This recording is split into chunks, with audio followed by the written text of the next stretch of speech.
کومو کسان ته چې د بېنظیري کفالت پروګرام روپۍ نه میلاویږي یا یې اکاونټ بلاک کي یا یې رجسټریشن کړی د هغې طرف ورته راځي چې تاسو د دې لپاره اهل نه یې یا کومو کسانو رجسټریشن نه یې کړی یا ځینې کسان داسې دي چې هغو ته به د مخکې نه دا روپۍ میلاوېدلې او اوس ورته نه میلاویږي نو په دې ویډیو کې به دې په حکم خو د هغې لپاره چې دی ویډیو به پوره ګورئ یو لایک شیر کمنټ چې دی ویډیو له به لازم ورکوئ بل دا د ویډیو معلوماتي ده نو تاسو یې مخکې شیر کوئ چې نورو کسان ته هم وررسي ځکه ځینې کسان چې دي بار بار د دې په باره کې تپوس کوي چې زموږ اکاونټ چې دی دا بلاک شوی دی ځینې وایي موږ رجسټریشن کړی دی خو موږ ته وایي چې تاسو د دې لپاره اهل نه او ځینې داسې دي هغه موږ ته دا روپۍ نه میلاویږي خو هغو د سره رجسټریشن چې دی دا نه دی کړی نو کومو کسانو چې رجسټریشن نه دی کړی نو اوس نوی سروې شروع شوی دی ډاینامیک سروې په هغې کې تاسو خپل رجسټریشن چې دی دا کولی شئ ستاسو په خوا کې چې کم د بېنظیري دفتري نو تاسو هلته لاړ شئ او خپل رجسټریشن وکړئ نو د هغې نه وروسته چې دی دا روپۍ به تاسو ته میلاویږي خو داسې تاسو ته نشي میلاوېدلی چې تاسو رجسټریشن نه کړی او دا روپۍ تاسو ته میلاو شي د دې نه مخکې چې کوم رجسټریشن کېدو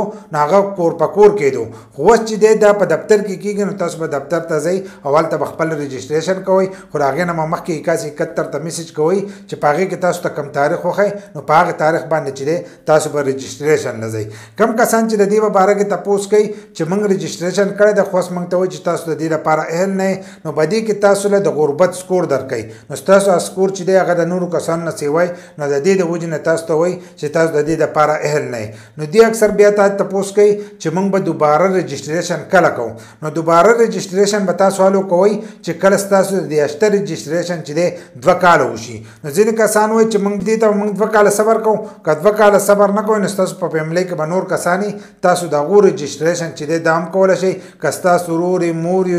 یا یو ورندار د هغو تاسو هم رجسټریشن کولی شئ دا روپۍ چې دي هغې کس ته ومیلاویږي بل لا کم کسان چې دا تپوس کوي چې زموږ اکاونټ بلاک شوی دی نو که ستاسو اکاونټ بلاک شوی نو د هغې لپاره به هم تاسو دوباره رجسټریشن چې دی دا به کوئ دا ډاینامیک سروې چې شروع شوی دی دا هم د دې لپاره شروع شوی چې د کومو کسانو کارډونه بلاک دي نو هغه به دوباره د دې لپاره چې دی رجسټریشن کوي دغه شان کومو کسانو ته چې دا پیسې نه میلاویږي او هغه غریبانان دي او په تېر شوي سروې کې چې دی هغوی څه نه یې اخیستي نو هغه اوس خپل رجسټریشن چې دی د بېنظیري په دفتر کې چې دی کولی شي دغه شان د ځینې کسانو ته چې دی دا روپۍ د مخکې نه میلاوېدلې خو د پاسپورټ د ایزي لوډ او د دې د وجې نه چې دی هغه اکاونټ بلاک شوی نو دوی وایي چې موږ به څه چل کوو نو تاسو به خپل رجسټریشن چې دی دا به دوباره کوئ خو چې ستاسو د تېر شوي رجسټریشن 2 کاله چې دي دا پوره شي که 2 کاله نه پوره شي نو تاسو بیا رجسټریشن نشئ کولی تاسو به د خپلې فیملی بل کس چې دی هغه به د دې سروې لپاره لیږئ چې د هغو پکې رجسټریشن وشي نو هلو به دا روپۍ چې دي دا به تاسو ته میلاویږي